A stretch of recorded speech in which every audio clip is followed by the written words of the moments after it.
I was sitting in my lawyer's office, holding the deed to my lakefront property in Muskoka, $1.2 million worth of pristine Canadian wilderness that I'd planned to gift my daughter for her upcoming wedding. The document felt heavier than it should have.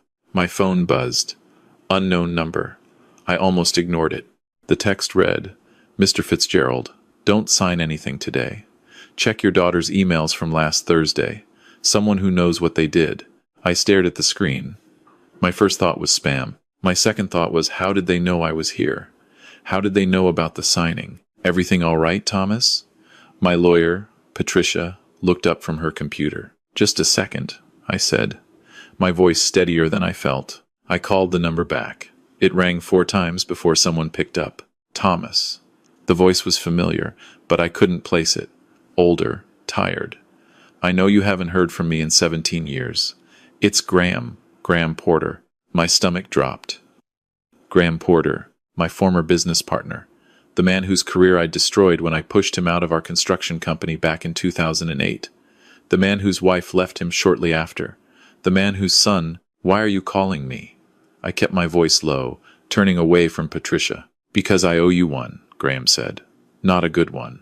A warning. Your daughter Emily and that fiancé of hers, Derek Thornton, they're planning something. I overheard them at a restaurant in Oakville last week.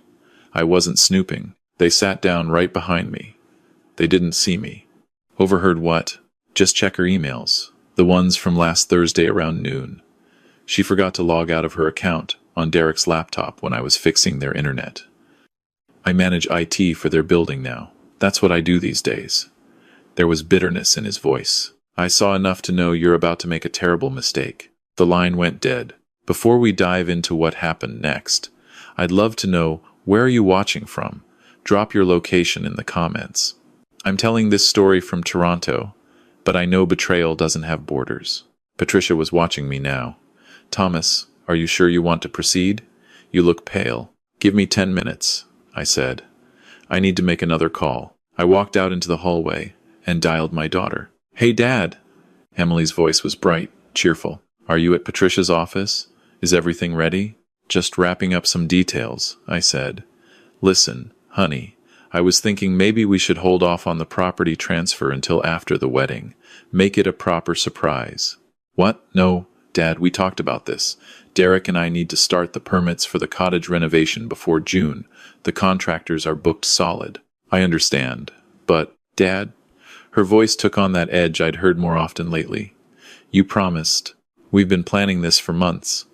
Derek's already put down deposits with the architects." "Deposits for what? I thought you were going to build slowly, over a few years." A pause. "Too long. We are. I meant preliminary deposits. Look, I'm at work. Can we talk about this tonight at dinner?" "Sure," I said. "Tonight." After she hung up, I sat in my truck in the underground parking garage and opened my laptop. I still had Emily's old email password from years ago when I'd helped her recover a locked account. She'd never changed it. Why would she? We trusted each other. I felt sick doing this, like I was violating something sacred, but Graham's voice kept echoing. "You're about to make a terrible mistake." I typed in the password. It worked. I scrolled through her, sent messages from last Thursday. Most were work-related. Emily managed a boutique marketing firm downtown. Then I saw it. An email to Derek, sent at 11:47 a.m. Subject: Dad's signing everything tomorrow. My hands started shaking. Derek just got off the phone with Dad's lawyer. Everything's set for tomorrow at 2 p.m. The moment he signs, the property transfers to my name outright. I told him we'd keep it in the family, but honestly, once we flip it to that developer you found, we're looking at $2.8 million minimum. Dad paid $400K for it in 1995. He has no idea what waterfront in Muskoka goes for now.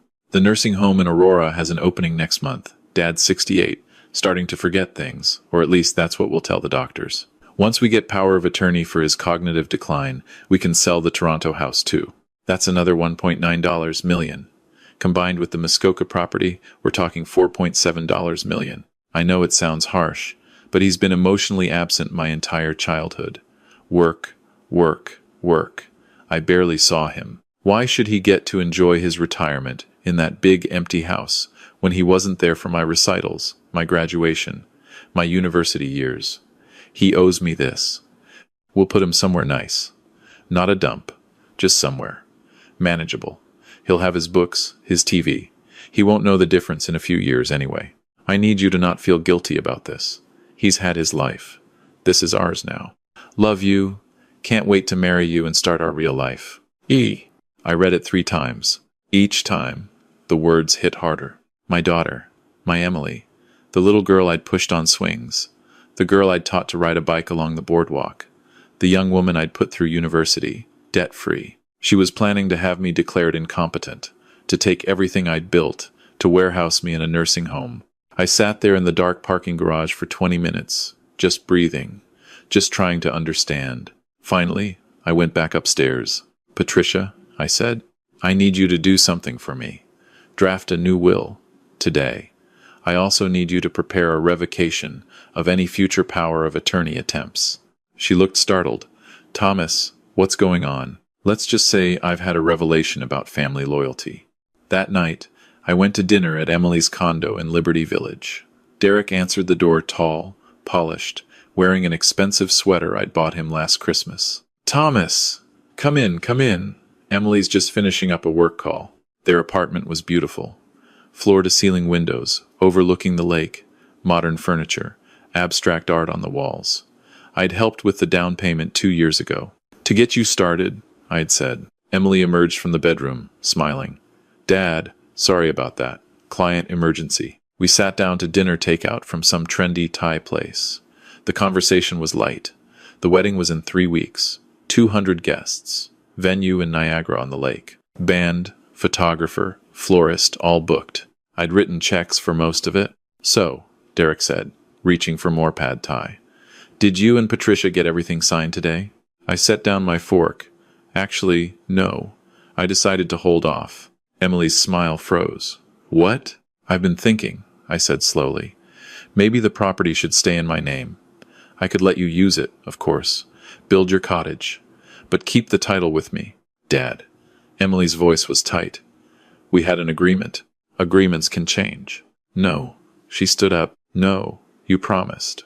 This was my inheritance. My wedding gift. You can't just what? I kept my voice calm. Change my mind about my own property? Derek put a hand on Emily's arm. Let's all just take a breath here. Stay out of this, Derek, Emily snapped. Then, to me, is this because I haven't been visiting enough? Because I've been busy with work and wedding planning, and I'm sorry if I haven't been the perfect daughter. But you can't punish me financially for... Punish you? I felt something cold settle in my chest. Emily, do you know what I was doing on your 8th birthday? She blinked. What? I was supposed to be at your party. The one at that pottery place you loved. But I took a call from a supplier in Sudbury who threatened to pull out of our biggest contract. I spent 4 hours on the phone, negotiating, saving 40 jobs. I missed your party. Missed your cake. Missed everything. I don't see what. Do you know what I was doing when you graduated high school? She was silent. I was in Vancouver, closing a deal that would eventually pay for your entire university education. No loans, no debt. You walked across that stage free and clear because I was 3,000 kilometers away, working. So you want credit for that? Her voice was sharp. You want me to thank you for choosing work over being present? No, I said quietly. I want you to understand that absence isn't the same as abandonment. I want you to understand that sacrifice looks different for every generation. This is ridiculous. Emily grabbed her phone. You know what? Keep your property. Keep everything. I don't need your guilt money. Emily Derrick stood up, looking panicked. No, I'm done. She looked at me, and her eyes were hard, cold. You were never there when I needed you emotionally. Now you won't even give me what you promised financially. What kind of father are you? I could have confronted her then. Could have pulled out my phone, shown her the email, watched her face crumble. But I didn't. Instead, I said, the kind who reads his email. Her face went white. What? Last Thursday. 11:47 a.m. Want to tell me about that message you sent, Derek? The silence in that room was absolute. Derek sat down heavily. Emily's mouth opened and closed. Dad, that wasn't you. Don't understand. Then explain it to me. I stood up. Explain how you were planning to have me declared incompetent. Explain the nursing home in Aurora. Explain the developer you found for property you don't even own yet. You went through my emails? Her shock was giving way to anger. That's a violation of privacy. And planning to institutionalize your healthy father for money isn't a violation of something much bigger? Derek finally spoke, his voice hollow. Thomas, we weren't actually going to it, was just talk, venting. Emily was frustrated about. About what? I turned to him. About me being alive? About me having the audacity to enjoy my retirement instead of conveniently dying so you two could cash in? It wasn't like that, Emily said, but her voice cracked. You don't know what it was like, Dad. Growing up in that big house, alone with Mom, while you were always somewhere else. Always working. Always promising you'd be there next time. And then next time never came. So this is revenge? This is justice. She was crying now, angry tears. You gotta have your career, your success, your big life. What did I get? A father who showed up for the report card, but missed the school play. A father who paid for things, but never gave time. I felt something crack inside me. Because she wasn't entirely wrong. You're right, I said quietly. I failed you in a lot of ways. I worked too much. I missed too much. I thought providing meant loving, and I was wrong. She looked startled. But Emily, that doesn't give you the right to steal from me. That doesn't justify conspiracy and fraud. And it sure as hell doesn't justify planning to take away my freedom. What are you going to do? Derek asked. I picked up my coat. I'm going to the wedding. I'm going to walk my daughter down the aisle, because despite everything, I'm still her father. But after that, you're both out of my will. The Muskoka property goes to a conservation trust. The Toronto house gets sold, and the money goes to a scholarship fund for kids whose parents work too much, so maybe they'll understand that sacrifice isn't the same as absence. Dad, please, Emily reached for me. I stepped back. I loved you enough to break myself building a future for you. You loved me so little you were willing to bury me alive to spend it. I walked out. Behind me, I heard Emily sobbing. The next 3 weeks were silent. No calls, no texts.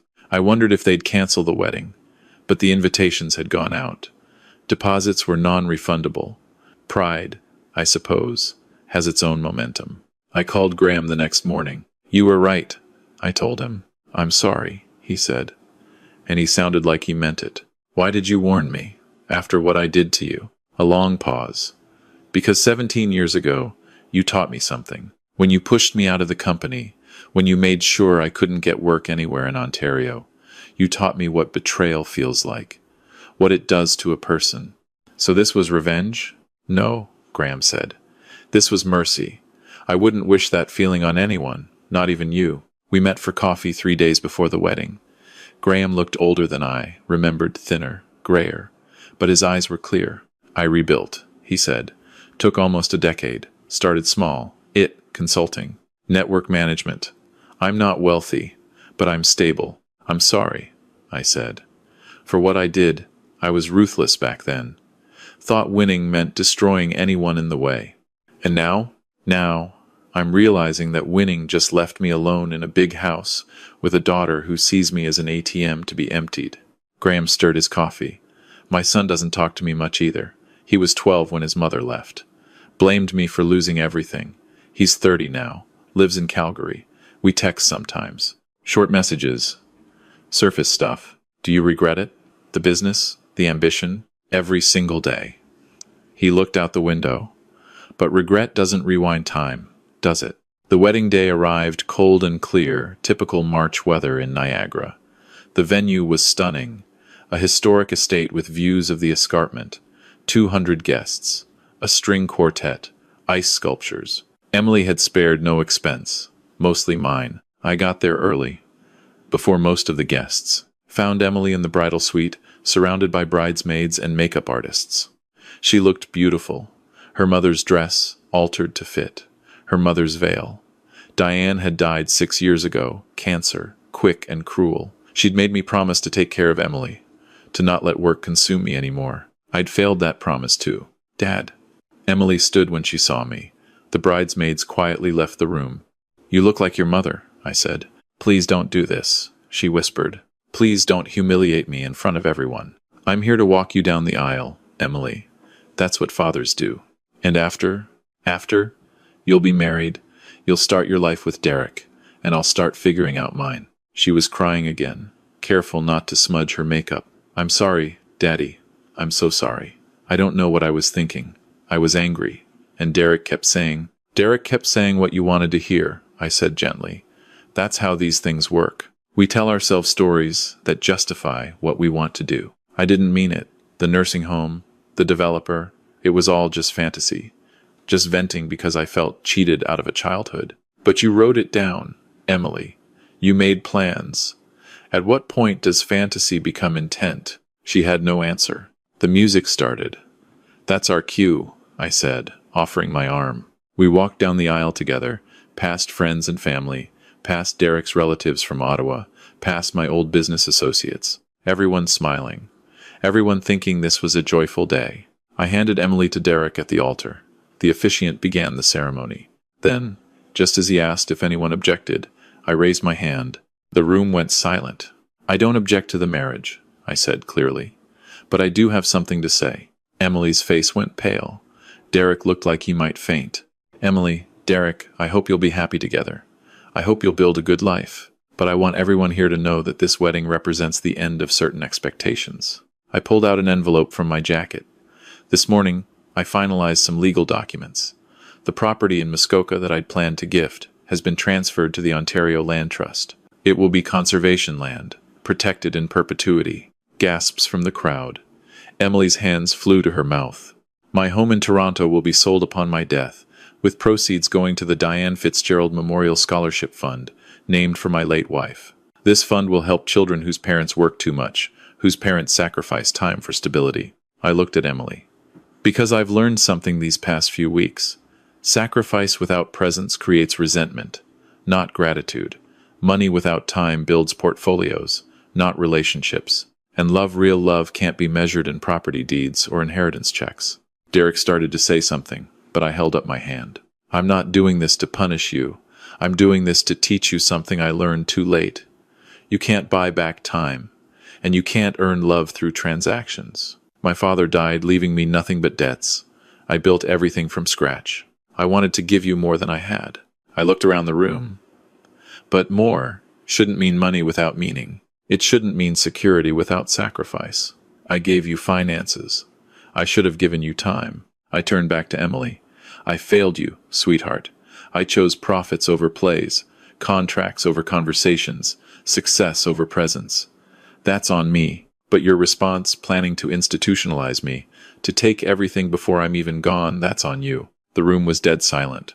So here's what I propose, I said. You two get married. You start your life together. You work for what you want, earn what you need, build what you dream. Just like I did. Just like every generation should. And if you want a relationship with me, a real one, not based on inheritance or expectation, I'm here. I'm 68 years old. I've got good years left. I'd like to spend some of them being an actual father, not just a bank account. Emily was sobbing openly now. Derek had his arm around her. But that's your choice, I said. The money's gone. The expectations are gone. All that's left is the question, do you want a father, or did you only ever want a inheritance? I stepped back. Carry on with the ceremony.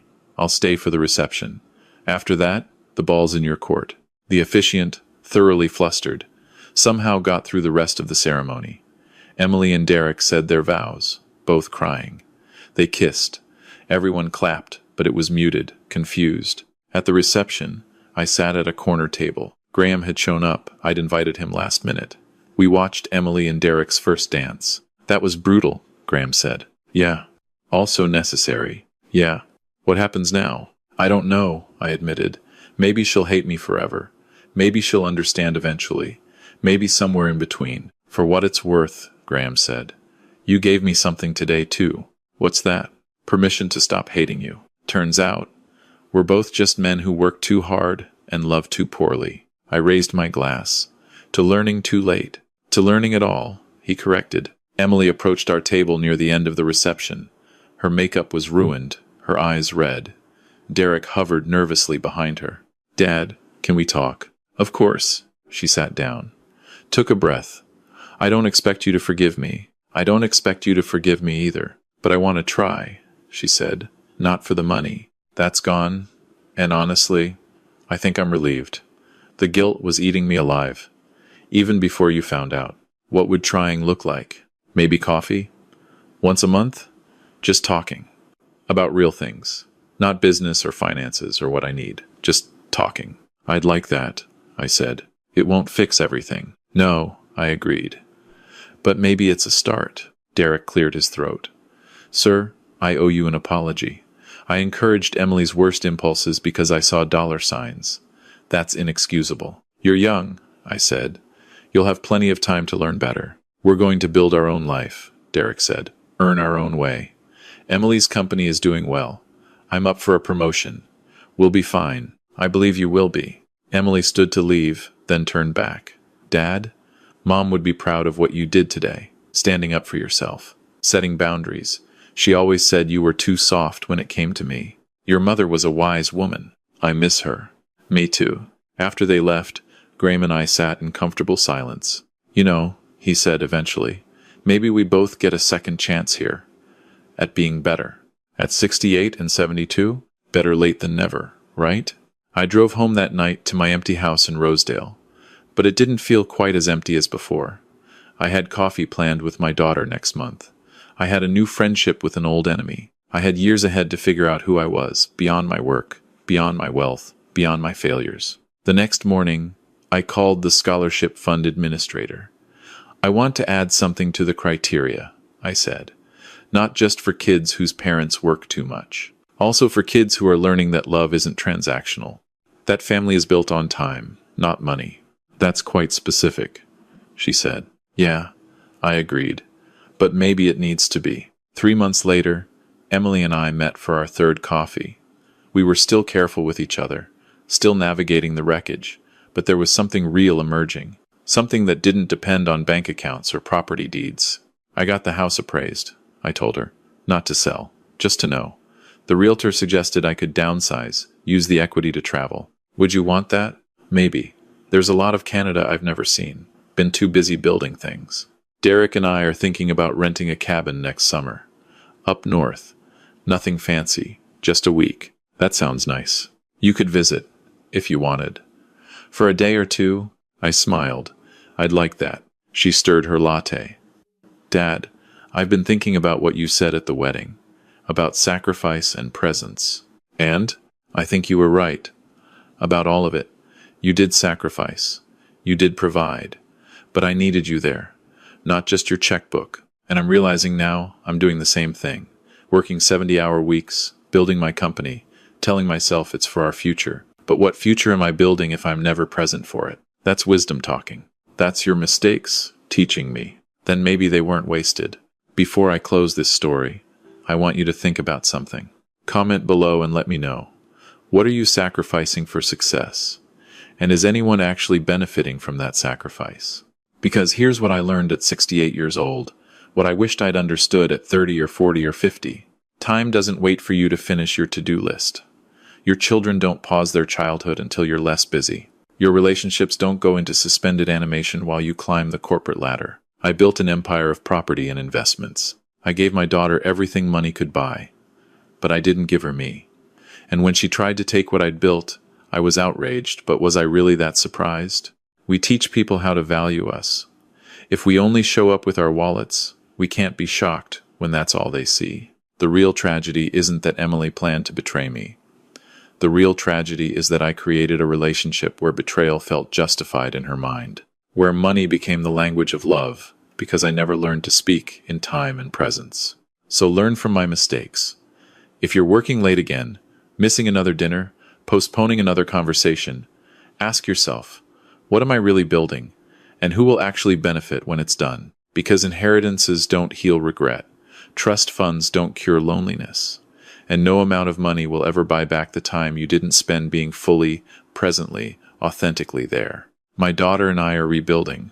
It's slow, it's awkward, but it's real in a way our relationship never was before, because now it's based on showing up, not paying up. That's worth more than any property in Muskoka, more than any house in Toronto, more than any inheritance I could have left. The best gift you can give someone isn't what you leave them when you die. It's who you are while you're alive. Don't learn that at 68 like I did.